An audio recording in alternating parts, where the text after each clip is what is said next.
Sunod champion ng ating Cuadro Las Casimero. Ganun pa man mga idol ang ating champion Ninong Chanson na kung saan mga idol tinatrabaho na talaga ang rank number 3 dito sa WBO mga idol na si Dennis Macan.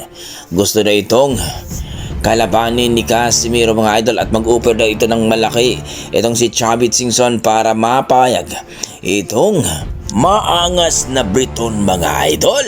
Gaya ng sinabi natin mga idol, gustong gusto na itong makalaban ni Casimero kung sakaling papayag na ito mga idol at magmaterialize ang kanilang negosasyon dito sa isang Briton na si Dennis Macan mga idol. Sisiguraduhin daw ni Casimero na makukuha ang timbang, kukuha daw sila ng nutritionist para makuha ang timbang mga idol at magpakondisyon daw ito para maluklok na ito sa rank number 1. Nakakasad daw mga idol at hindi na ito nakakatuwa. Sabi ni Chavit Singson na ang rank number 6 ni